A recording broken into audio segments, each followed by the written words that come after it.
क्योंकि हम सब देख रहे हैं कि किस तरह से इसका दायरा बढ़ता हुआ चला जा रहा है, लेकिन आपने इसके पहले जिक्र किया कि लोगों को डरने की, घबराने की जरूरत नहीं है।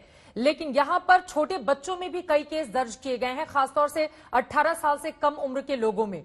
तो उनके लिए, उनकी फैमिली के लिए किस तरह की जानकारी देंगे और शुरुआत में ही वो कौन से कदम उठा लिए जाएं ताकि इस बीमारी से बचा जा सके? याद रखने की बात है कि यह बीमारी, चाहे वो कोविड-19 हो या ब्लैक फंगस हो, किसी को भी, किसी भी आयु वर्ग को प्रभावित करती है। एक तरह से कह सकते हैं कि अच्छी बात है कि बच्चों में तुलनात्मक रूप से कोविड-19 की बीमारी कम होती है। देश में देखा गया था कि पिछले वेव में जो कुल मिलाकर जितने केसेस हुए थे, उसमें से सिर्फ 4% के करीब बच्चों में 18 साल से कम उम्र के ग्रुप में हुए थे। उसी तरह से इस दूसरी वेव में जो केस हुए हैं, जो अस्पताल में भर्ती हुए थे और जिसका आंकड़ा सरकार ने उपलब्ध कराया है, 5.8% ही कुल केसेज के बच्चों में थे। तो एक अच्छी बात है कि बच्चों में गंभीर बीमारी नहीं होती है।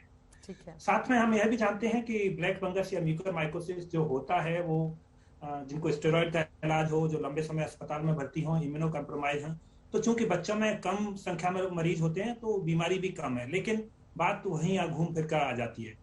अगर किसी को भी इस बात के लक्षण आते हैं, कोई वार्निंग सिग्नल आते हैं जो ब्लैक फंगस या म्यूकरमाइकोसिस की तरफ इशारा करते हैं, तो उस व्यक्ति को तुरंत अस्पताल में, जहां पर मल्टी डिसिप्लिनरी टीम हो की सुविधा उपलब्ध हो, वहां लेकर जाने की जरूरत है।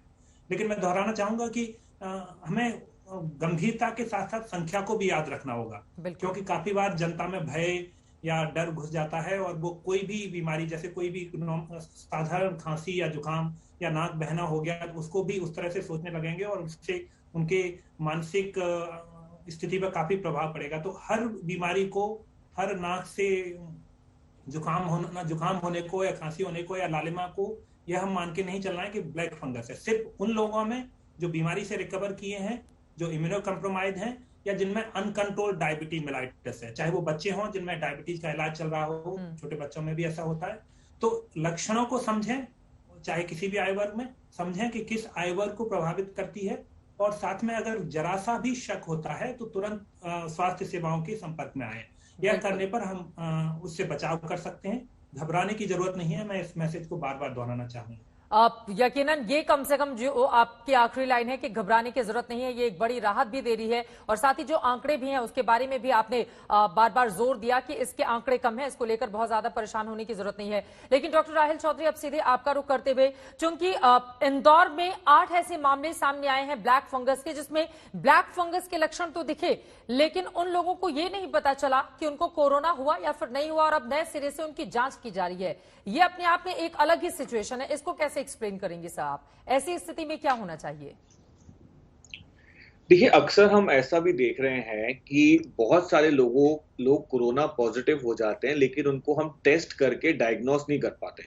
टेस्टिंग फैसिलिटीज भी लिमिटेड है और टेस्ट के रिजल्ट्स जो हैं वो कुछ दिनों बाद आते हैं, और 3-4 दिन में अगर यंग लोगों को प्रॉब्लम हुई हो तो वो ठीक भी हो रहे हैं। तो ऐसा अक्सर देखा जा रहा है कि टेस्टिंग में मिस हो जाता है, लेकिन कहीं ना कहीं कोरोना से पेशेंट इन्फेक्टेड था, जिसके चलते आगे जाके ब्लैक फंगस की प्रॉब्लम उनको हो गई।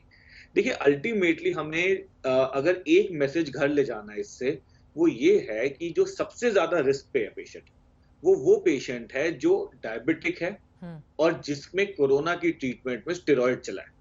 एक अगर हम ये समझ ले लाइन, तो बहुत सारे पेशेंट्स को हम बचा सकते हैं। ऑफ कोर्स इसका मतलब ये नहीं है कि नॉन डायबिटिक्स को नहीं हो सकता, यंग लोगों को नहीं हो सकता। ऑफ कोर्स वो लोग भी ससेप्टेबल हैं, लेकिन जो डायबिटिक के पेशेंट्स हैं वो सबसे ज्यादा रिस्क पे हैं, जिनमें हाई स्टेरॉइड चल रहा है।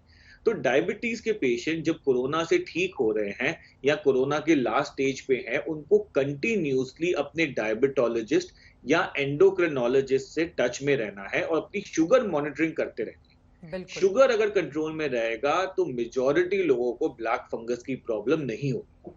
तो हर वो पेशेंट जो डायबिटिक है वो एक्स्ट्रा ध्यान रखे। खान पान में क्या बदलाव करना चाहिए? जल्दी से सर इसका जवाब। खान पान में बदलाव में ऐसा कुछ नहीं है इसमें मेजर, आप अपना रूटीन खाना ही खाइए। हाँ, ऑफ कोर्स थोड़ा सा हेल्दी खाना खाइए, प्रोटीन रिच डाइट खाइए, विटामिन रिच फ्रूट्स, वेजिटेबल्स, हरी पत्तियां, सब्जी। अगर आप नॉन वेजिटेरियन है तो चिकन, मटन थोड़ा खा सकते हैं। हाई प्रोटीन डाइट खाएंगे तो बॉडी की इम्यूनिटी बेटर होती है।